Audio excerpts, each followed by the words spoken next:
All right, well, from the international stage to here in the U.S., here to discuss the issue of GMOs is Jeffrey Smith. Now, he's the author of the book, Seeds of Deception. Jeffrey, welcome to the program. Thank you. Very briefly, some people say, well, these GMOs can help solve world starvation and yada, yada, yada. Why not allow these companies to push their seeds wherever they want? First of all, the experts agree that GMOs have nothing to offer to feed the world, eradicate poverty, or establish sustainable agriculture.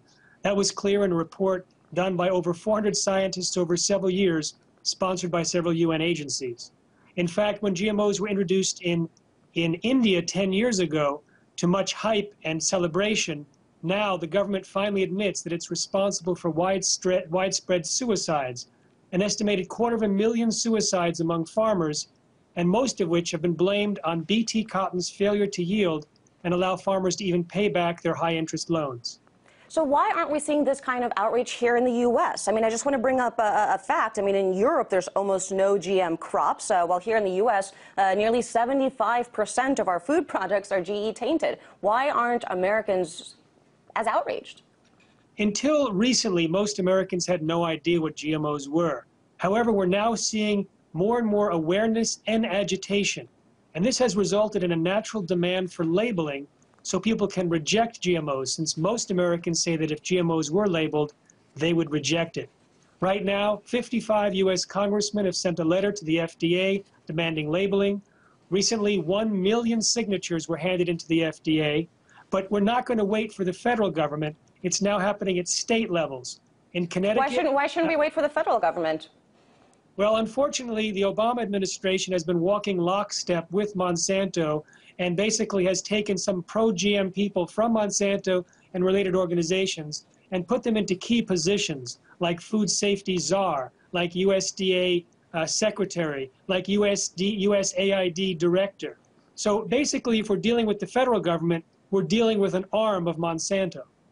It almost seems to me, and tell me if you think this is a far stretch, that you can describe Monsanto as a pseudo-drug pusher. I mean, if a company like McDonald's put, say, crack in its burgers, hooking consumers on their food, and just to throw in some fun, sued anyone that went to Burger King for alternative food sources, we would be up in arms. It just surprises me that there isn't as much widespread outrage on the Hill, for example, over this issue.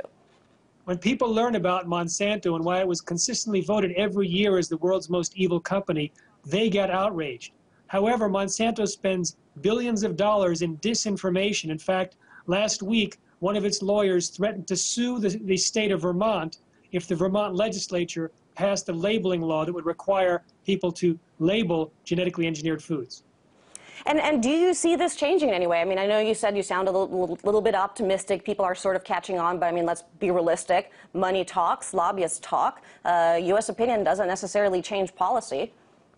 Well, there's been labeling bills proposed in over 20 states this year, which is unprecedented. But I see real possibility happening in California, where in 2 weeks from now, they're going to hand in 850,000 signatures to force the measure to go on the ballot, so it'll be voted directly by the citizens. And then we'll probably see Monsanto raining down a multi-million-dollar disinformation campaign trying to get people to vote against their best interests. But I think it will pass in California. And once companies have to label their products, I think they'll remove GMOs rather than admit that they use them.